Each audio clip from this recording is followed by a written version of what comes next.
You're watching Footy Fantasy.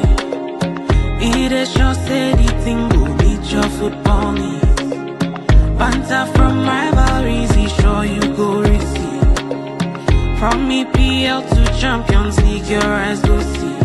It's Footy Fantasy. You're watching Footy Fantasy. Footy Fantasy. It is your steady thing, go meet your football need. Your football need. Banter from rivalries, he sure you go receive. Sure you go receive. From EPL to Champions League, your eyes go see. Your eyes go see. It's Footy Fantasy. Footy Fantasy. Okay. What's up, guys? Welcome to our latest episode of Footy Fantasy Podcast. My name is EJ, and I'm happy to be your host today. With me, I have Don Rajan. Say hi to the people out there. Hello, everyone. I'm going to be a little quiet today because, Joyce. Champions League is almost here, but we can forget today, but I'll let it go. All right. We'll get to that later. So Chuki, say hi to the people. Hello, guys. Glad to be on the show. Thanks for the invite. I'm sure you guys are in for some good footy fun. Oh yeah, today will be very good. Let me take this comment. Oh, we just have 2 hearts. Thank you, Nani boy. That donated to the Manchester United fans. Yeah, I think so. Who are starving for quality. When he said he would be quiet, I was like, he's going to say something before 1 minute is up. And sure enough, there you go. All right. Housekeeping. We're gonna let's talk about YouTube pages, our Twitter pages, our social media handles. Please follow us on all platforms if you're not doing so already. We're pretty active on every platform out there, especially YouTube. So subscribe to us so you can get access to our content consistently. And we're gonna jump right in. The marquee game of the day, Arsenal versus Newcastle. An Arsenal home game, our final home game of the season. Narrow victory, 1-0. Our first, I said we scored our first goal against Newcastle in 330 minutes of football. So we're happy, but we know it was a tough match. I mean, Newcastle were all over us today. So Raji, just tell me what you thought about the match today. The weird thing is I thought that Arsenal was going to win this game. Yeah. It would have been weird if you had won 4 in a row. I mean, I would have taken it. It would have been hilarious. But I did not come in thinking that we had a chance to win this game, especially given the players that were out. Kudos to Arsenal. Good game. It was a good game. And the goal that went in was a quality goal. You can never fault a goal like that. So congratulations to Arsenal. I was just hoping we could beat them, top them to 4th, but it's good. Look, I was doing the math. I was like, look, if Arsenal, we can't do anything less than the draw. If we do anything less than the draw, we're finishing 4th. That's what I said. That's why I had 2nd place is the new 4th for us. Because, back in Wenger days, remember the joke was Arsenal always finish in top 4. Now we finished second. We're potentially finishing 2nd. I mean, the only reason we wouldn't finish 2nd is if City scores 10 goals in the next 2 games. Yeah, so everything else is pretty much we're in the driver's seat. We have 1 hand on 2nd place. So I think for us, obviously this is a regression. We're limping to the end of the season. We've done that for not last year, but the year before. You guys saw how we fell apart 2 years ago. The year before that, we fell apart. So this game was kind of like, and if you remember 2 years ago, Newcastle was one of the teams that helped us fall apart to where we fell into 5th place instead of 4th. That was 21-22, I believe. So this game was kind of like, it's critical to me. It's like we needed to win because it's been too many times where we're like losing some of these games and just like losing out of falling out of these positions. So I just thought, there's nothing else to play for this season. Play for that, play for like muster up the the intention to do this kind of thing. So I was stressed out. I didn't like the game. I was stressed. Newcastle stressed me out, man, because they were all over. I was in an Arsenal bar here in San Francisco, so it was interesting to watch, especially all the Arsenal fans as the game was going on. The first half was a little bit tricky. Yeah. We got many chances, but I think as the time went on, we knew it was some quality that was going to get the game through. But Yeah. I didn't see the Isak. Wilson is old now, Yeah. and it kind of shows. Well, it is what it is. 3 games, 4 games, one loss. That's fine. Yeah. That's fine. That's a good head-to-head for y'all anyway against us for sure this season. But yes, Chuki, did you watch the match? Yeah, I watched bits and parts of it. Of course you did. Yeah. I mean, Newcastle, the two clubs are in 2 different places, and it's interesting to watch. I'm wondering if Arsenal has lost their chance because progression is not linear in the EPL. I think Arsenal has made steady progress. I think they've been burdened with incomplete builds. They spent a lot of money on Rice, and Rice has proven, has backed it up. I mean, surprising. We all knew Rice was good. We didn't, we didn't. I didn't think that he would stretch as much as he has. He's added a few things to his toolkit that are simply amazing. I mean, it is just a fantastic investment, and you have to give kudos to Arsenal for that. But the issue with progression in being in the top 4 and having this kind of piecemeal build is that Arsenal really should have just pinch their nose, close their eyes, and got a really an elite striker. Right. So they can start getting returns. Doesn't have to be the league, just hardware returns. That in itself is kind of replenishing in a sort of way, meaning you're growing towards being an elite challenger of the league, but you're collecting tokens that kind of reinforce your intent. Like let's use ZJ's word, right? And that doesn't happen, and it's not promised next season or the next season after that. You have sleeping giants in Newcastle who have the expenditure runway, and they haven't used it yet. They're one of the richest clubs in the world, and they haven't even started on that. They haven't even leaned into their riches yet. So I wonder if Arsenal look at this last 3 seasons and say, "Wow, we really missed the trick there." Yeah, I mean, every time I hear that, then the next season something else happens. So I think I can only go. It's a question. I don't know if it's fair or not, but it is a question. I think we will do our part. I think Arsenal, not we. Arsenal has to do their part to not turn over the team, but make sure your players are coming back fresh. We had record injuries this season. That's fine. United has had a tradition of record injuries for the past 2 or 3 seasons. You guys have 5 surgeries. I get it. I'm saying these players are going to come back next season. Correct. Now, they're either going to come back better or worse. Yeah. But we know that our glaring issues where you don't have a killer striker up front. We knew that. Yeah. We knew that going into the season. I want to push back a little bit, EJ. The players out have played in the season before. I don't think Jesus takes you to the final. I don't think Jesus wins you the league. So I don't really know what you're talking about. They give you people that you can sub in. If you look at all our games, that's fine. That's for 90 minutes straight. That's a great point. That's a great point. It will battle. It will help with fatigue and getting new legs on the team. What I'm talking about is getting hardware. And do they change the calculus? And I don't think they change the calculus. And then you go again. That's the point. But that's the point. Go again is not promised. That's my whole premise. Right. It's never promised. Go again is not promised. We said Manchester United will know this. Sleeping giants will rise again. I didn't see them rising anywhere. You told me City will come back. We all thought City would win the league this season. Okay. There's no guarantee for anyway. But I didn't think so. I mean, I don't know. A lot of people thought City was going. I didn't think City. I thought it was always going to be Liverpool based on what Klopp was doing. I thought it was City 100%. Okay, that's fine. And that's fair. That's fair. You have an evidence-based thing to pull from to think that way. For Arsenal, is the point where Arsenal is where's the evidence, right? I want to counter this. I want to counter this because Liverpool did not win with a elite striker.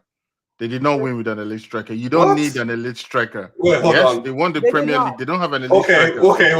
What I mean, I didn't say the team has to have an elite striker. I'm saying I'm talking about Arsenal. Arsenal needs an elite striker in their setup. Liverpool does not. They have Salah. I think that it's cool that if they have an elite striker, but I don't think you need an elite striker. You In just their need somebody setup, who is in their setup, performing Arsenal just does, as 100%. who is performing just as good as Saka on the right wing. On the left. The problem is Saka scoring a season. Saka was not there for 4 months. Okay, it doesn't really matter in his apex seasons. How is he producing Salah numbers? Never been. You don't need to produce Salah numbers. Okay, but Liverpool has Salah on one side, and they have, what's his name, Luis or whatever that dude's name is on the other side. Luis too. Yes, because it can also be the Netherlands guy. Yeah, exactly. Gakpo, right? And they have Gakpo. These are people. Yeah, so I think the problem is I don't think you need an elite striker to win the Premiership. I don't think you need an elite striker to win the Champions League. The teams that have elite strikers, like Real Madrid, they have. You're conflating the points. I didn't say you need an elite striker to win the league. I said Arsenal needs an elite striker. I don't think Arsenal. I'm saying I don't think Arsenal needs. I'm telling you literally that I don't. What I'll say. I think what happened 2 years ago. Everybody forgets that we scored the most goals in the Premier League last season. Not last season, we scored the most goals and we conceded the least. I think we were blinded by that. It was like almost like a mirage. We scored so many goals with using Havertz, Bukayo, Odegaard, these people, maybe Martinelli to an extent. Yeah. That we didn't have a discernible elite striker, quote unquote, to where you can say, oh yeah, well, we scored 89 goals, or how many goals we scored in the league. Of course, Arteta is not thinking, hey, we have a goal scoring issue. This year, we had a goal scoring issue. Every game we played this year, we struggled to score except for against Manchester City, which was wonderful. 5 goals. But apart from that, now, Arsenal has a goal difference of plus 34. Yeah. All right. Second only to Liverpool. Right. All right. And Liverpool didn't have an elite striker. But this is not how football works. But this is how a league table works. Arsenal lost this one was because they drew too many games. We drew 14 games. No, that's not how the league table works. The league is won in moments, right? The league, you're accumulating points, fine. Anybody in the top 4 accumulates points to be in the top 4. What differentiates the 4th team from the first team? Yes, this goals difference is amount of goal scores and amount of goals allowed, but it's in moments where you need the knife's edge. Does Arsenal have the knife? What happened during PSG, right? The second leg, okay, you had I think the first leg was a great result. 1-0 is a good result. Can we all agree? Yeah. So what really happened in the second leg? Is it accumulation of points? They couldn't stop PSG from scoring. That's what happened in the second leg. But of course, PSG had a stronger midfield. Where we were pressing. We were where we needed. But we had the 3 great chances. Obviously, 2 of them were not saved. There you go. 1 of them was not put in properly. But I'm not going to argue with you, Chuki. We definitely need a striker. Raji, I hear your point, but I feel like if we had a discernible striker, we would have done better. We had a better, even against Newcastle. Think about it. We had a more efficient striker against you guys. All those goals that Havertz, all those chances that Havertz missed, we're not missing all that. If we had Isak in our team, what are we talking about here? Sure. But the thing about it also is your team, the way your team plays also changes to compensate for the striker. So it's not just putting a striker in there and all of a sudden you start to score goals. How you play is going to be totally different. You're going to start relying on that striker to be able to put the ball in. And then if you just stop the striker from look at the thing about the Premiership is the Premiership will always find the way to stop you. Look at what they did to Manchester City. Haaland 2 seasons ago, unstoppable. This season, he stopped. He hasn't scored in a long time. People will find a way. They will find a way to stop you from scoring. That's the beauty of the Premier League. We haven't tried it yet. We need to try it. Then they can stop us next season. Sure, go for it. Plus, Haaland, to be fair to Haaland, he's played lots of games. City went deep in all their competitions. Same thing happens with Liverpool. You do deep runs a couple of consecutive seasons, and you get burnout. Basic human factors there. The concept of them being burned out, but you don't see that Arsenal players are burned out too. Huh? You don't see that Arsenal players are burned out. Yeah, but you guys don't climb the hill. You don't win nothing. No, it doesn't matter. You don't push through. Burn out. Can you The energy to push through is different from the energy to just hang around. You guys are hanging around. Says the Which is person who fine. is When we 16th. went toe to toe with Says the City person who is last season, 16th. I'm the last always game was what excited to decided have who Manchester won the league. United. Go Our on. cup winning teams done. It's like it's you know, I even in our think- worst seasons we win cups. I'm gonna It's say hard to this. do, but you know, I it's just think- it's in the water in United. Yeah, it's a fair Push through and win assessment. cups. We don't know. We don't know if Arsenal will bounce back next season. I'm saying that there's nothing to say they might not bounce back. It's Now, fine. the I'm fact just that saying they this is a bounce back- dangerous time. You might not heed my warning, whatever the case might be. It's fine. There's no Think warning that to it's heed. promised for next season. But What's you need the to make warning? hay. Don't say- There's a reason why they say you need to make hay while the sun shines. That didn't come from anywhere. What's your warning? My warning is that I think you guys have wasted a lot of real estate by doing incomplete builds. What's This the is an solution? incomplete build. It's an What's the solution incomplete to that? build. What's the solution to that? What is the The solution? solution to that is past now. Is you should have solution done we both should do things. Is the solution that we should get out of the league and never compete again? No. I know. I didn't say that. Come on now. Let's be realistic. It means nothing. We go again. Okay. The solution. Okay. The go forward solution is to make a more complete build the next time and stop any pitching, right? I don't agree with any of this stuff. There's There's a lot of luck involved in this stuff too. Yeah. If you are good, everybody's kicking and you have the momentum, you get it. You don't. Arsenal can win the league with the current team they have. It's not the same thing we can say about Manchester United, but Arsenal can. You know, I think they can. They've come second 3-4 seasons in a row. I think that it's also What second are they coming? Like how many points are they off first? First time we're up 5. Second time we're up. No, to this season. I'm not talking about history. This season is solid second, bro. Okay, what are we talking about here, man? Okay. Man, what the hell? Manchester United is like 25 points. It's fine. We're not talking about Manchester United, though. We are talking about Manchester United. If you really want to talk about Manchester United, get prepared for European final. Manchester United. If you really want to talk about Manchester United, I'll let you know they are preparing right now for European final. Yeah, Arsenal. You think you are going to You win know why it? Arsenal did not compete this season? Let's be very, very fair. You can see why Arsenal did not compete this season. Okay, so you've huffed and puffed, but you haven't blown the house down. Is what I'm saying. I'm just saying that if every team had injuries the way we had injuries, you're not smelling second place. We had so Manchester United had injuries under Eric Ten Hag and still won cup, right? They won the Cup, they won the Carabao Cup. Cup competitions are cup competitions. If you find yourself in the final and you win, that's good for you. Like, we're talking about a prolonged season. Correct. Yes. But I'm saying you can get hampered in the league. Six games. I agree. I'm agreeing with you, EJ, here. You can have the amount of intensive, disruptive injuries Arsenal has had and get blocked in the league. But you should find inroads somewhere else to replenish and reinforce your intent for the next go forward thing you're going to do. And you guys felt to do it. Hanging about isn't an award. Just hanging about. I'm just saying that. Manchester United no one fans said are it the is. worst, man. I know. I don't know what you're talking about. This season is over.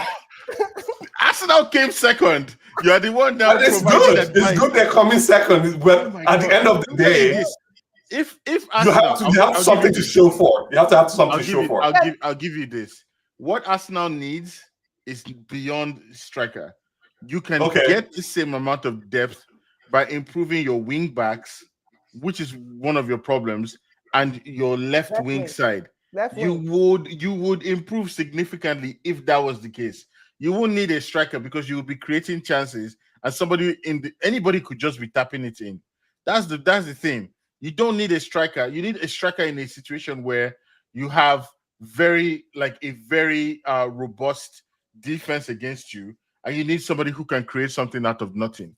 If Arsenal takes the direction and create the chances for themselves, they probably will not need a striker at all. They will be able to deal with all of the problems they have with midfielders and wing backs bombing in from the right and the left. Our left wing is dead. But is the premise that Saka is like a 30 goals, total goal scorer per season, consistently kind of guy? No. I mean, Saka has what? This is his 4th full season as an Arsenal player. Yeah, I think so. It's the first one where he's been out for a lengthy period of time. No, that's fine. Let's say all things being equal. All things being equal. Remember, like I said, last season we scored 80 goals thereabout. It was different players. Saka wasn't the highest goal scorer. Havertz Correct. was. So you had goals coming from Havertz, from Odegaard, from Saka. We didn't need Saka to score 30 goals, but he had 30 goals plus assists. Of course, he had 30 goals. Okay, fine. So what I'm saying is, even in a team that likes goals by committee, right? And a lot of teams have that. Like anybody scores if you're in a chance fight. You still have your dependables, your game changers. Saka to me is like an Arsenal and Rice actually now. It's like your game, like your X factors. So I'm interrogating how dependable and how reliable are your X factors, right? So to me, Saka is dependable, but I don't think he's as dependable as like a Salah. That you close your eyes and like, we know. We don't know. Salah has not scored in how many games now? Well, it doesn't matter. I'm talking about seasons consecutively having output, right? Yeah. I think Saka is good because in the first season, 2 seasons ago, he scored 14. Last season, he scored 16. This season, he has scored 6, but he's been out for a long time. You're talking about Saka? Yeah. Saka, yes. So he's a teenage output, right? Teenage output, like, the teens, low teens. Yeah. So mid-teens. Mid-teens, whatever. He's still here, right? So you're trying to build for like a type to win like the league or to win the UCL, correct? EJ, is that the goal or no? Right? Absolutely. So you're trying to build to reach those targets. A low teen, mid-teen person and trying to do by committee, I don't think it gets you there. I just look at the people that win it. Look at the people that win it, right? Dembele that's in the UCL. Let's look at Saka. Let's look at Martinelli. Yeah, but he has 21 goals in the league, in the French league. Yeah. Just the French league alone, right? He has 21 goals. You guys even have a Greenwood. Greenwood is the same thing. He has 21 goals. I mean, I bring up his name. I'm sure that it makes a lot of people angry. I really don't care. But, what I'm saying is football is math. It's output. It's like a pump. Like how much pressure or how much output is this pump pumping? It tells you can now make an estimate of, what the volume is. You don't have enough volume. It's simple. You can shred the volume, try to distribute it around. I think this year it's clear. Yeah. Last year, everything you're saying, if you would not have been opening your mouth to say this last year, is my point. All right. What's the answer? Yeah, you wouldn't have been able to. You would have said, Arsenal had an output problem. Yeah. Okay. So you would have been. So that's what I'm saying. We learn as we go. Yeah, because they leverage their distribution, which is fine. It's a good trick. Yeah. If you think our window of opportunity has gone, I'm just going to say that I don't know, because they've been saying that to 2022.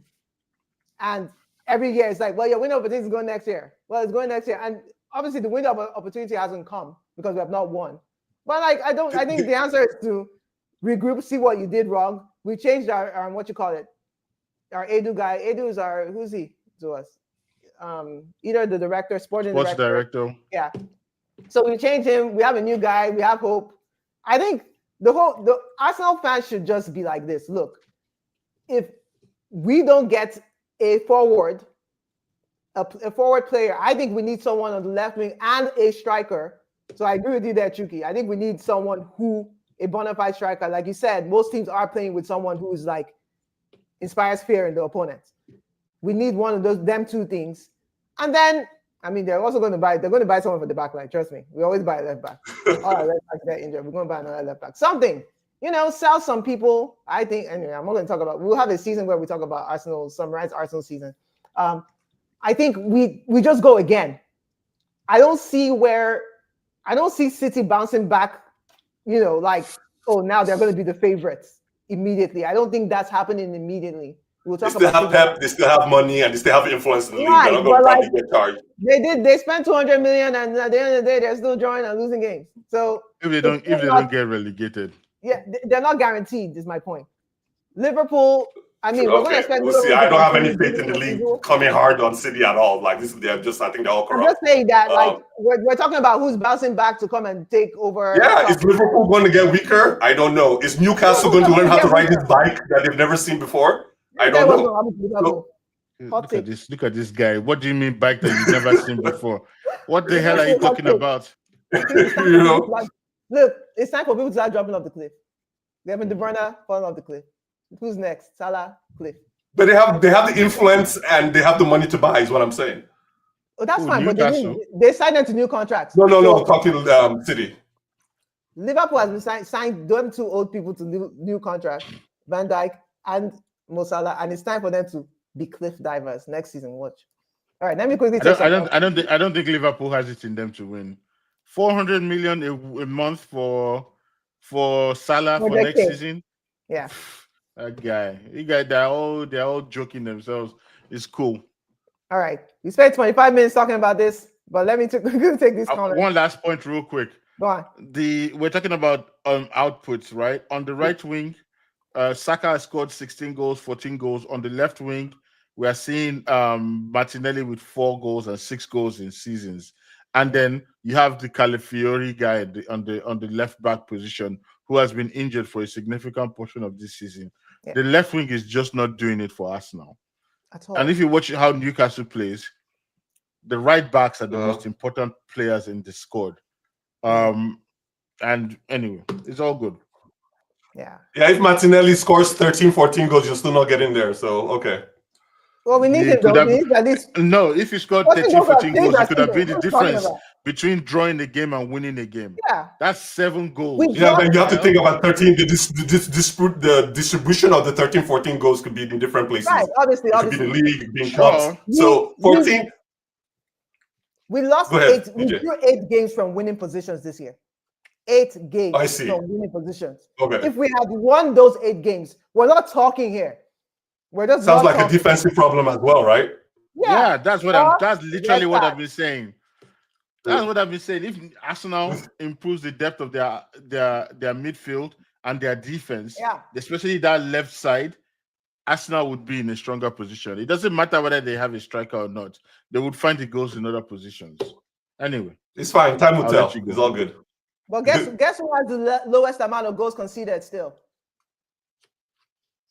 Who? Oh, it's good. It's good. You have something that's solid. You have something solid to build on. We're not saying that. We have the least less amount of goals, but you're seeing us 60 minutes. It happened almost every game at 60 minutes where we went up a goal and they conceded immediately. That tells me fatigue. That's what I'm saying. We're running these players to the ground. We didn't have if the game stopped at 70 minutes, we're winning all those games. Or the players don't know they don't have enough in them. I mean, it was so clear during PSG. Is that you guys went like the first 15, 20 minutes, like all guns blazing. Then after, because you can tell, the players can tell, the people playing the game can tell if they're enough, and they know they're not enough. Yeah, look at Bournemouth. The game against Bournemouth that we lost 2-1. We scored one goal. 60th minutes, we can't run anymore. Bournemouth is now on us. Crystal Palace, we're up 2-1. We drew that game. There's so many games we lost or drew from winning positions that it doesn't make sense. And it's pretty much that. To me, that was fatigue. And and I don't know the answer because guess what Arteta said? Arteta said the off season has to be short because we have to start training again. So I'm like, now these men they're not going to get no breaks. It's still next year may even be more chaos. You don't know. All right, I'm going to read these comments real quick. Henry said, let's spend properly this off season. Henry is very big proponent of spending. He said, see you separating yourself and lack of depth. He's saying that earlier I said something about Arsenal, how it's them, not me. But no, we're all one. Henry said, nah, bro, they give you that and a competent or serviceable striker. So he's talking to you, Raji. He said that we need a striker, basically. Can Arsenal played half of the season using a makeshift striker. We use Marino. You guys know who Marino is? Yeah, he was a former Newcastle player. Oh, was he? Yeah. I did not know that. That's hilarious. He was? Yeah. Damn, that's insane. Like in the past? Yeah. I mean, obviously in the past, but still. That's why it was never going to work then. Yeah, he was a makeshift striker. He's a midfielder. And then that system wouldn't always work, EJ. A potent strike. He's talking about when I said everybody, like you said, community, goal scoring opportunities, whatever. And then let Raji rent us Isak for 1 minute, God. First of all, spell his name right. It's only one A. It's only one A. And second of all, yes, we're willing to sell you Isak. 175 million. Just 100 million plus give us Havertz. the money and you can have him. No 60 problem. million plus Havertz. Raji makes an excellent point. Certain strikers wouldn't help Arsenal, and that's where the depth comes in. Hung around for a team who is currently 17th. Talking about you, sorry. It's so crazy how people talk smack about Arsenal, though, a team that has been second consistently for the past season. I mean, I get that. You guys are trophy mongers. I understand it. Actually, I don't really. Arsenal fans are the worst that talk shit about Yeah, themselves. thanks. I understand the point. Yeah, I mean, but that's how you talk to your family members about your family. That's okay. They're talking about getting rid of Arteta, the guy that's giving you consistent victory. So I'm not an Arsenal fan, so I don't have the delusion. It's insane. That's insane to me. I understand Chuki's point. Nothing is guaranteed in this league because Arsenal has come second 3 times in a row means nothing for next season. I mean, I feel like we're being warned about something that no one knows. Like, why are you warning us? Okay, we know we may not finish second, we may finish 8th, but let's see why. You see my point? That's my point. Doesn't mean you can't acknowledge the consistent progress. Absolutely. Obviously, this season was not progress. We can't call that progress because points, goals, conceded goals, everything was lower than last season. Nothing is guaranteed in life for sure, but to hear folks talk smart, absolutely, I think so. We know injuries impacted Arsenal. I do think Arteta should take some blame for overcorrecting to be defensive. Sure. Yeah, he was. Not sure what he's referring to. Great discussion, guys. We're going to move on. That was not supposed to be an Arsenal bashing session. All right, so Spurs United. Is that the next topic, is it? Oh, it's y'all, man. Spurs United preview. Olodo final. Oh, God. All right. Chuka, I'm going to let you talk. But before this, I just want to say that, I mean, one of these teams has the chance to play in Champions League next season if they win this thing. Now, you can say it's unfair, but that's how it's set up. That's how it's set up. And, one of you have to take this opportunity to do it. So, Chuka, which one of you is going to do this? So I think the world is rooting for United to be in the Champions League. I mean, you can hear it. You can hear the collective prayers of the global community begging for someone substantial to join from this lot. It cannot be Spurs. Again, it's about the bicycle. Like Newcastle and Spurs and teams like that. They haven't been on this bike yet. So they don't have the right. But United have, even though they are now fallen giants. So if this is the Olodo final, the chief Olodo that needs to join should be United, because I mean, look at it even just from a global community base. There are United fans all over the world: Sri Lanka, India, Africa, everywhere. Right? I think they will be, that would be better for the UCL.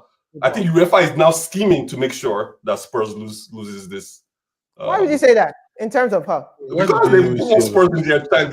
What does it buy them? Other than a nice stadium. I'm just saying, is there something that has happened to where we can actually say that they're scheming? Yeah, because I think they regret this rule that the winners go to. Nobody regrets it, man. Based on the teams that are playing now. Not every year that an Olodo team qualifies, man. I know, but this tells them that this is a problem. This is a loophole, problem, man. Right? These two teams could not be anywhere near the UCL, right? But now that the moment is upon us, right? The moment is upon us. Who do you think the UEFA offices want to represent them in? Coming to that competition? It has to be United and not Spurs. I'm sorry, but Spurs has been in the finals more recently than United. They're talking like I say Spurs. Well, it doesn't really matter. It doesn't matter. This is football heritage, my friend. This is football heritage. They give you club card. Get out of here, This is what we're talking about. Oh, yeah, God, it's fine. I know you guys don't understand that Newcastle United. Europe too. Don't worry. I know you don't understand football heritage. If it's heritage, we can go down all the way to 1955. I will bring our own heritage and talk about Premier League. We've won it now. Oh, I didn't say. Look, it has to be something before BCE. Like I'm talking about, like something. But it's heritage. I thought it was heritage. It's heritage. Doesn't matter where it comes from. It's heritage now. Look, I want to know, with heritage aside, best team to show up in the UCL next season aside, which team will win this game on Wednesday? based off I squad, think based off, if I were going to bet the mortgage, I have to back the team that has Bruno Fernandes as their engine. Okay. I just have to. In a final where everything matters, all on the line. And you know, the redemption game, right? Okay. I have to back the team that has Bruno Fernandes in it versus Spurs that invent ways of not winning, right? Oh, wow. So, you know, so this is United's worst season by far, and the 2 seasons before this season wasn't great, and they found a way to their redemption road, right? They were walking on the road of Damascus, and they got converted, and they got the cup, right? And I think this might be a repeat. For Spurs to do this, it has to be the first time. It has to be the first time. And I think first time based on all the poor showings they've had this season, I think it's a hard call. United has been here before. I think they know how to pull it out. Does that not concern you? Sorry. They're beating you every time you play them this year. Yeah, that doesn't matter. Like games that have different connotation, they have different rewards. You know, it really doesn't matter. We just got beaten by Bournemouth, so who cares? Right? We're in the Europa final. Now it doesn't. No one cares. It's cool. It doesn't. All that matters is that day. Your full team in that Bournemouth game, and you couldn't beat them. There's your full correct. At least Spurs was playing 17 years old. They were playing 15 years old. If we beat Bournemouth, what was the winnings there? What would we have? You would not won? be 17th anymore. You won't be. It doesn't matter if you're going to win Europa to get to UCL. This is not your worst season. Your worst season was when you got relegated in 1974. Well, it doesn't. Again, we're talking about BC. Yes. We've done everything. We've done everything correct. We've gone relegated. We've won the league multiple times. We've won the Champions League multiple times. We've done everything. I get your point. You don't have to serenade us with. I'm not serenading you. I'm just making sure you understand. This is not your worst season. Your worst season was 1974. When you I get it. I get you have to go to ancient history as a Newcastle fan. I understand that you look backwards more than forward. You're the one that is talking about legacy, man. Of course.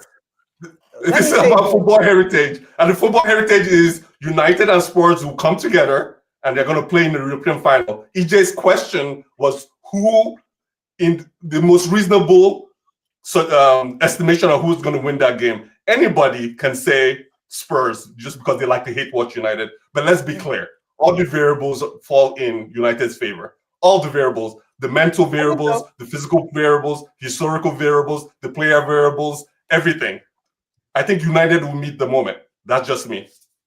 Yeah, I think you guys have. If I had to make a guess, it would be Spurs. Spurs is winning this because Spurs has better players and they have a better matchup compared to Manchester United. But United has never been about better players. Please, we're not. We don't do that. What? We don't do that here. Like oh my God! Get out of here, man. Well, we don't do that here. It's not been about better players. Yeah, we don't do that here. Yeah, West Brom has won championships with United, right? O'Shea has won championships with United. Fletcher, McTominay. He's been playing at United since he was 4 years old, and now he's killing it in a different club, in a different. Killing it. Antonio, that went to Real Betis. I'm not. I told you so he the got players that you have are He quality players. You just have a stupid system in your club. No, that's okay. That's the first correct thing you said. But that's the first correct thing you said. But as far as players, United are not focused on having brilliant players. What else was correct? I was saying last season. 1974 relegation. Oh yeah, literally was. Yeah. I said last season, City had by far the better players and we won. I think that was a sign of City downward slope because you all definitely beat them. Too. Yeah, I think we should have seen the sign early, but we didn't see it. No, yeah. You're making it seem. Crystal Palace beat Manchester City yesterday. Is it because Crystal Palace has better players? Man, these Manchester United fans grasping at straws, man. The evidence is there. Let me tell you, I have to push back. United fans and supporters, we grasp at trophies. Is what we grasp at, and you might find out after the Europa final what I'm talking about. Look, Okay. I think United is the favorite to win just because I'm looking at Spurs team and I see people that are out. I see Kulusevski's out. I see Madison's out. These people that You said better players though. They they still have Son, they still have Solanke, they still have their back line. I think they have a chance. They have a chance. They played well in Europa as well. You guys both of you are doing excellent in Europa. It's just that you guys haven't lost a game in Europa versus them. So I think the mentality is different though. United has a wounded mentality. This great club coming in, having a disgraceful season. Yeah. And that momentum is there to go win something, not to equalize anything, just to soothe the anger. Right. On the other side, you have Spurs. They're angry. They have had a disgraceful season. They're angry that Arsenal finished second, most likely, but they don't have anything to anchor to. Like we're gonna go win. How? You haven't done it before. What's your platform? They've won. What the hell are you about? They want to win this so they can stick it in our faces. They won what? What have they won? They've won a trophy before. What? The European trophy? Yeah. Where? Did I miss something? What? That's not a European trophy. No, ma'am. No. They haven't done this before. So, thinking of, we're going to go do it when you don't know how to do it versus someone that has done it and saying, this is not the most important cup ever, but let's do this to kind of... You guys are very proud. Pride goeth before a fall. Yes, you get to do that when you've established, the kind of things we've achieved. You don't wake up every day and just be proud. That's crazy, right? Look, I'm behind you. I think not behind you in that I want y'all to win. I'm actually rooting for Spurs so that United can cry. You guys haven't cried yet. Every year, you guys do nonsense and then win a trophy. So this year, no, enough is enough. We don't want y'all to win this. Now, Spurs, let me tell you what's going to happen to an Arsenal fan. I'm saying this in public. Obviously, Arsenal cannot have Spurs winning a trophy. So it's a lose-lose situation for us. But we'll take our chance with this, bro. We'll take our chance. COYS. Spurs, you can do it. I don't think United deserved it. I don't think so. In fact, if you ask me, I think if we lose, it will be probably the best when it comes to get everything in order. Like, you don't need this. You don't won't get fired if you lose. Amorim doesn't get fired if you lose. It's probably best he leaves eventually. Yeah, I think eventually. But I don't think his system, like what Don said, and with what Don said the system is crap. I think the system is nonsense. I'm going to correct. I want to correct the statement because I think you're going to use it. The system is bad because of the players you have. That doesn't match the system. Oh, the same thing. It doesn't fit. Bad. Yeah, you're saying the same thing. It doesn't fit. It doesn't fit the players. It doesn't fit the culture. I think you guys have a big what do you call it? You guys have a big what do you call it? Transfer season coming up. So you've been linked to a lot of good players too, including strikers from Ipswich. So I think that you guys can do quite well. Yeah, you just need. I meant Ange. Ange will be fired if he loses this. And you heard Ange say he always wins a trophy in his second season. This is the second season. How are you guys not more afraid? But it's good. I want you guys to be happy. We're afraid of Ange puts log. Man, please get that man out of here. Yes, in other leagues, like in the Scottish league or some kind of farmers setup or something. Where the EPL, please. Let's. It's exciting. I'm going to watch. I know. Let me tell you what's going to happen. Manchester wins, Arsenal will get trolled. Tottenham win, Arsenal will get trolled. Either way, I'm trolling somebody. I don't care. But yes. Good luck to you guys. Good luck on Wednesday. I definitely think, you have Bruno. I think that would be the difference. And you have Bruno in your midfield. They don't have a midfield. You guys score goals. That's one thing I can't even say about Arsenal. At the end of the day, Manchester United have scored 3 goals. And they may concede 3. That's the problem. We don't score goals in the league, but yes, we do score goals when it matters. Yeah. Yeah. So we'll see. All right, we're going to move on to the FA Cup. We'll keep this quick and short. City Palace, 0-1. Did you all watch the game? Yes. All right. What did you think before the game? Did you think City would lose? I thought City was going to win. Okay. I thought City was going to win, especially given the fact that, what do you call it? Crystal Palace were playing the extreme counter-attack. Yes. 2 blocks of 4, counter-attacking galore. I thought that at some point, because this is the problem, this is the thing. People have always played like this against Manchester City, right? They've been playing like this against Manchester City for so many seasons, but this is the first season where it has been so effective because they've not been able to create an outlet for the strikers. And I was thinking because, Haaland was back, they would have the opportunity because he would create space for himself, but he didn't. I mean, there were a couple of chances there. There were a couple of chances from the Manchester City club, but I thought that Crystal Palace were well-deserved winners, especially given the fact that they scored the second goal, which was ruled out for VAR. Right. And yeah, it was a good game of soccer where that just proves that possession is not the only thing that matters. Right. Did you watch it? And I watched it. It's good for football. Everything that happened was, football was screaming for this. Football generally doesn't get it, especially with clubs like Crystal Palace that always come to a state like this. I think they played United twice in a final like this and lost. So you have to be glad to see one a player like Eze to get his light. And he's always been like up and coming. Now he's like solidified. He can say, "Yeah, I won the FA Cup for my club. I put the club on my back." So it's a good result. It's good to see City diminished in this way. I think I think of them as like the empire, the evil empire that has risen from the desert sands, lubricated with all the money, like Newcastle is currently, and and at some point, for the football community, we just want to see Minos win, right? And so Chris Paul did it. Haaland coming in, I think you see the players. I think they're like this downward spiral with Kevin De Bruyne being told like, "Yeah, we're not getting you back," even though he apparently wants to stay at City, and that kind of divorce is kind of painful. You look at the handing over when Haaland handed over the ball to Mamouche to do the penalty, which was inexplicable, I guess. Knowing that you are the striker, like I didn't get it. And I know it didn't come from the same thing. I just kind of that was more than shocking in that moment.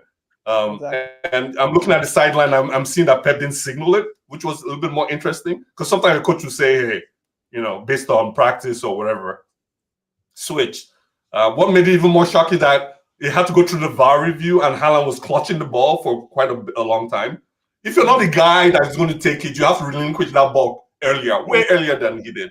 It was literally at the moment when they decided it was a go to penalty, then he's like talking to him, and I look at Mamouche as he's standing there and breathing hard, and I'm like, yeah, this guy is not he's not all there. He might have the skill and technique, but in the moment, it looked like that moment was bigger than him, and he showed it. Of course. What about the handball by goalkeeper? The Henderson happens. Henderson, I think he deserves. He's a United. He was a United player, so I have bias there. United players normally get the rub of the green, and I'm glad it continued in this case. Oh my God! What the heck are you talking about, dude?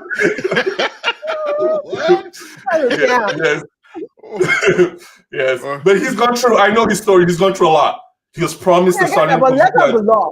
He's not. Letter of the law. That should be a red card. It is. It was. Come on. We all know what happened. A red card. I don't think it was a red card, but it was a handball, right? It wasn't. I don't think it was a red card because the ball was. Letter of law should be a red card. Sorry, I don't know what I'm saying. No, it should be a red card. If it was letter of law, they would have given him a red card. It was not. They were being lenient. Which that knows how to be lenient. The ball was not going towards the post. It's a goal. There was a possibility that it wasn't a goal scoring opportunity. That was the problem. It was not guaranteed. He could have gotten a yellow card, but the fact that the referee let it go means they couldn't bring it back. It matters. I think you can't touch the ball outside the box. Yeah, don't let me ask you where the ball is going. Don't let me ask you a question. If this is exact incident, nothing different happened in the UCL, you think it's not a red card? UCL? Yeah. Well, I don't think it's a red card in the UCL too. I think it is. I don't think it's a red card. I don't say it's a red card. Absolutely. I don't think it's a red card. Yeah. I mean, I'm happy for leniency, but I just see that leniency is given whenever they want. So that's crazy. I don't think it was the spirit. I don't think it was the spirit of the game to send him off. And that's what I mean. And it's being lenient. Immediately after it happened, the commentators were already saying like, this was not in the direction of the goalpost. That the ball was going away from the post. So it was like almost within minutes, everybody kind of saw what the game was, the direction. I don't trust commentators. They have a lot of bias. Let's say if it was Onana that did that. If there was Onana, Henderson is a young British player. But Onana is a Manchester United player, so he would have gotten. Correct, he has that United anointing on him. I get it. Yeah, the one that brought that up, just so we are clear. But you guys remember when Arsenal played Bayern, and I don't know if you remember, Raya kind of double touched the ball, and that's also a red card. But they just said, you know what, he didn't. Is a head loss in that kind of gravity. That's what I felt happened, that they were not. It wasn't the spirit of the game, and that was in the Champions League. That was in Champions League.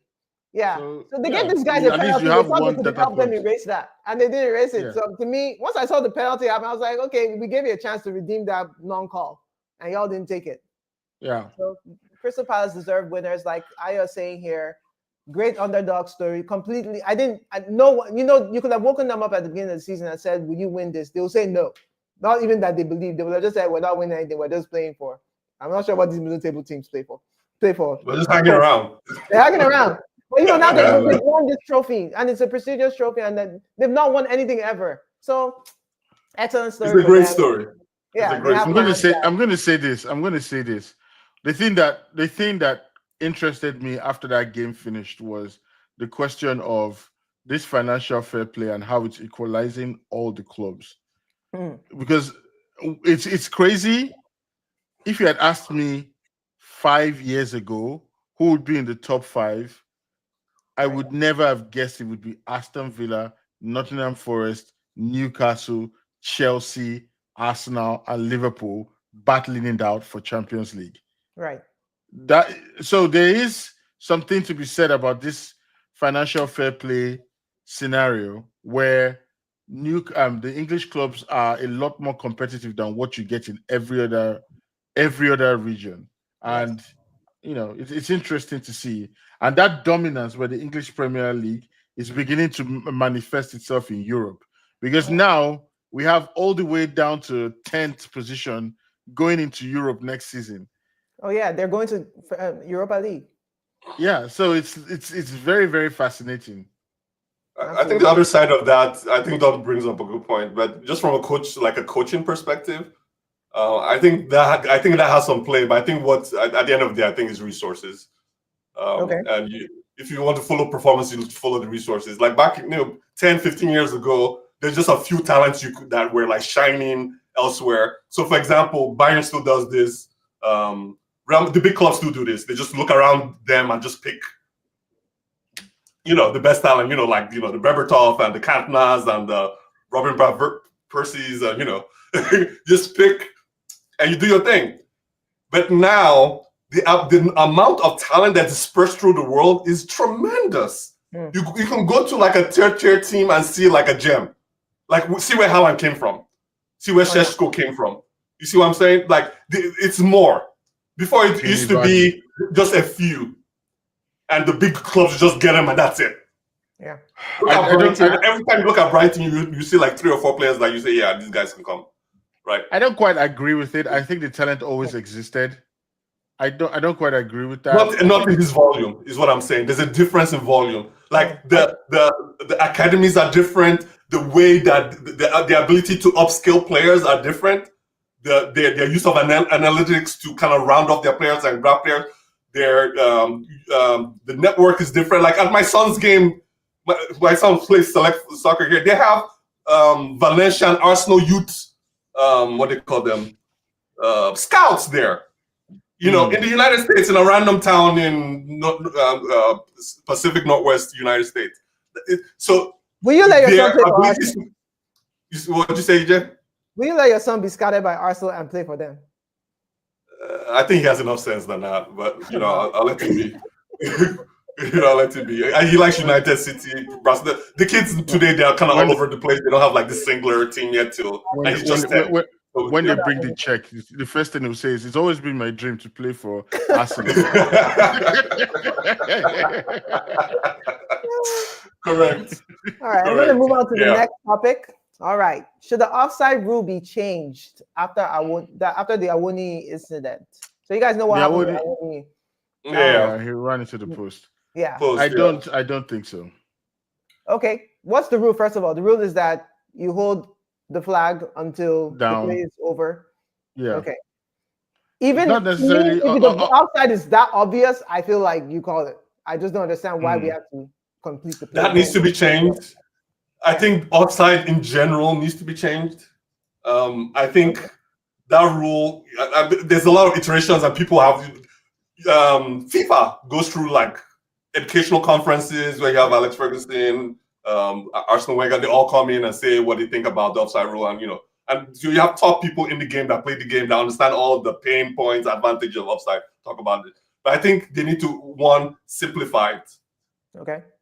And the second thing, they need to not overmeasure, because at the end of the day, the game is for the people in the stands and people watching on TV. It's not that whole graduation using computer to get pixels. They need to like really, really step back from. Now we're now in a lab, right? We're not in the laboratory counting lines, and I don't think the culture of the game. I don't think it's good for it. Now, I disagree with that. I push back on that aspect of it because I watch other sports and I don't care if it's a toe. NFL football, and if your toe is here and the touchline line is here, you're not getting that touchdown. I don't care if it's that close, and they measure it that way. So here's what I'm saying: I think in the spirit of the game, if people came to watch the game, not to watch defense, to watch tactics, to watch Pep do whatever gang signs on the sidelines. They came to watch goals, right? So you need to bias anything towards the ability to see more of those, right? Okay. If an attacking player is in line with the defender, right, and their elbow bone is poking out 1 micron over their defender, you should come. First, they can't even score a goal with their elbow, right? Yeah, I get that. That's what I'm saying. That's exactly. It's not in the spirit of the game, and that's not what people came to see. I disagree with you. What you want is the good old days when Manchester United used to manipulate. I just was going to say that. That's what you want. Now that I agree with you. Now 16th. I agree with you. Not that I disagree. That's not what I want. If I wanted, I would have just said it. Go back to the old. I didn't say that, but I do agree that those were the good old days, and I think the world was better off when United. Yeah, the world was better off with Manchester United winning. That's what. Yeah, I totally believe so. I believe so. Let me tell you why you United fans are like that. You like passion football. You like spirit of the game. Correct. The roots of the game. We don't like robotic nonsense. Right. Yeah. We want our team to win, and we don't want you. We don't want y'all calling a goal if their toe was out of line. Now we don't care. Yeah, that's it. We're not woke like that. We don't care. Yeah. We don't care. Don't worry about it. I think it makes sense. Like I don't know how else you would do it because every time a player is offside and they score a goal, you could see the clear advantage. Like this guy's able to score this goal this easily because he was offside. Now, if you're saying guys offside, that's not clear. Like correct. That it's not clear if this man was offside that gave you an advantage. So but the question is, if you allow that kind of subjectivity, it's going to be so subjective that one player is going to get the benefit of that on one day, and then the next player is going to get, So I don't know what the line is. Maybe they mean the whole body offside thing, or like you're saying, you can't score with your elbow. So if your hand is offside, therefore. Or your shoulders, or whatever nonsense. That to me, if the center of mass is aligned, your center of mass, my center of mass, we're in the same position. All the appendages might be elsewhere. I don't care. Okay, I like that. The reason why it's so strict is because players can use their body for advantageous reasons. They can, because maybe their lip is just a little bit further. They can just turn around and try to kiss the other player, so the player looks back. I don't know where you're going with that. But Awoniyi, I think he's think he ruptured He's his recovering. intestine. He had Yeah, he's recovering, thankfully. He's fine. Oh, hopefully he'll be fine. Yeah, so he's recovering and all that. He's spoken basically. So we wish him complete recovery and hope that he comes back. I hope his team gets to Champions League. Real quick, before I go to the next topic, what teams do you guys want to finish top 5? And then plus United that will come and bring down our coefficient next season. I think y'all come to Champions League, y'all jump right back out, and then they'll reduce us to 4. That's I don't know if we go to Champions League. Then all the variables. My thing is recruitment calculus. Okay. I think recruitment calculus falls flat. I think United is in their desert decade if we don't get to. I think this is it. And that's to me, this is the trap door. We either go through the trap door or we stay. So that's true. For me, I think Arsenal obviously they're in it, so there's no way. Liverpool, Arsenal, so it's about the 2 others. Yeah. I think I like Newcastle to be one of those 4. But they always disgrace us in Europe. It'll be different. But hopefully they can change. When was it disgrace? Is it when we beat Barcelona 3-0 in Newcastle? When did we disgrace you? When we destroyed PSG. What do you mean? Good. Those were good. That was good. I thought you said we always. Yeah, but generally, I'm talking broadly. I'm not talking about incidents. I'm talking about normal, like your normal day. Those were good days for you guys. So I think Newcastle, and I would say it's 5 spots. Is it 5? Okay, Newcastle, City, and I would love Aston Villa, but we know it's going to be something like Chelsea or something. Okay, yeah. I think now that we're down to the wire, what do you think, Raji? I think it's probably going to be Liverpool, Arsenal, Manchester City will be 3rd, even though I would like them to drop out. Newcastle will be 4th, and Aston Villa will be 5th. Ooh, I definitely want City to drop out, but that will require them losing 2 games. And I don't see. I see them losing to Bournemouth, but I can't remember who they're playing last. I don't see them losing that. Fulham. They could, but they could. Those are 2 hard games. Yeah, they need to especially if they're doing the blocks. Yeah. Fulham always disappoints when you want them to do something for the community. Absolutely. Like always, you can count on them. But it'd be nice to see Pep play Europa League. He's never done it before. Play it. True. Add a new trophy to your cabinet. Yeah, we can hand him the cup and say, hey, go figure it out. Yeah. All right. Let's jump to our final topic. Kudos and Donkey of the week. What do you guys have? Kudos, obviously. My kudos is going to be Oliver Glasner and Crystal Palace. Incredible win yesterday. As somebody who has won a trophy this season, I think I can appreciate how impactful that is. And for the Donkey, I want to say Arteta. I said Arteta. Guardiola. That disgusting thing he did with the Henderson at the end of the game, where he was blaming him for wasting time, like as if you wouldn't waste time in his own position. What kind of nonsense is that? Him and what's the name of that Ruben Diaz has been doing that nonsense throughout the week, talking about why people not wanting to play football against us because you guys are cheating. Manchester City is just a nonsense club sometimes, man. So that's my own. Okay. All right, Chuki, go ahead. I 100%. The second and third thing Don said is very correct, and I totally agree. The kudos should go to Crystal Palace as an organization. Should go to Glasner as the person that's kind of supervising the game for them, and really good to Eze and Henderson. In the big moments, they kind of deliver for their team. It was great to see that club. People imagine supporting Crystal Palace for just religiously for years and years and years. Yeah. And just out of nowhere, this moment comes.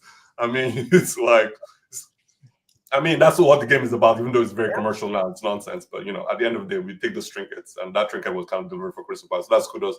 Donkey, I wanted to say Guardiola as well, because that was despicable. Don is 100% right. Like, City will literally do like what they call like a professional foul to stop momentum. They'll never get yellow cards for it. Like, just, and they won't give it to them. It's like, everyone knows this is what they'll do. They have that blessing that, okay, you guys play possession football, so, you're above the fray. We understand. Yeah, I hate that. But if I was going to think about another Donkey, I would say maybe the EPL. The EPL for allowing this nonsense to persist and not bringing charges against City in a timely manner. Right? Oh yeah. It's just, we don't know we don't know if they're going to proceed. We don't know if they're just waiting. We don't know anything, right? Absolutely. And it's just nonsense. Oh yeah, that's good. Those are good points, and I agree with. Go on. I was going to just say one last thing, because you widened my praise significantly, because I'm not praising Crystal Palace as an organization. The organization is stupid. That's Steve Parish, which is nonsense that he's always saying every year. So to hell with Crystal Palace organization. Congratulations to the players and the coach. Okay, so but you agree up onto the organization? Yes, up onto the organization. Yeah, I think I really liked Eze's goal. I thought he took it like one time immediately, and then that was just good goal. And then they defended. I looked at the stats: 72% possession for City. They did all they could, and still, it wasn't like you didn't see where they were going to score. Like, yes, they were doing that thing they did where they were just peppering you with shots and not doing anything important. So, kudos to Crystal Palace, their team, and their coach. I like what their coach said. What I said in midweek or the last time they played City, and he was like, "We're going to figure you out. I know next time we see each other, we will win." Something like that. Something very definitive. That this game kind of backed up that big talk. Donkey of the week. I'm going to give you someone else apart from Guardiola and City. Hey, City lost 2 finals, and someone tried to throw Arsenal in the mix. They said that in their worst season, which apparently this is their worst season. They're still going to finish third, though, but it's their worst season. That they went to a final. I'm like, in our worst season, we won this FA Cup. Forget that. They should have won this cup in their worst season. They're still a better team than Crystal Palace. So they should have won the cup. They lost it 2 years in a row. Now he's losing finals. That's why he should go to Europa League. I wish they had won. So they actually have straight into Europa League, and then we'll see what they can do there. Yeah. Nah, that team's also going to reduce our coefficient. They left the Champions League in the group stages. People want to forget, didn't they? Am I making that up? No. They went into the second round and got lost to Real Madrid. That killed them in both legs. What? City. Donkeys. But yeah, that does bring us to the end of our show. Thank you all for joining us. Thank you guys who are watching us on YouTube or other apps. We appreciate your support, and I'll see you guys. I think there are a couple of chats that you missed. Oh, sorry. Here goes this one. Oh, this is when you were talking about they may kiss the player. I don't know what you meant. On offside. So he said you're a mumu with that one. And kudos to Glasner and Palace, and Donkey is VAR for that nasty call. Yes. What call is he talking about? The red card? The non call for Henderson, probably. Oh, yeah. I really think the referee had already missed it. Yeah, I think they were going to give a penalty they gave the penalty to undo that call. That's what I think. The penalty was. Yeah, if it was a situation where the guy got the red card, then they would say, okay, cool. But it was not going towards the goal, so they can't give a yellow card for something that has already passed. All right. Well, that is the end of our show. See you guys next time. Thank you guys for joining us. Ciao. Bye. Bye.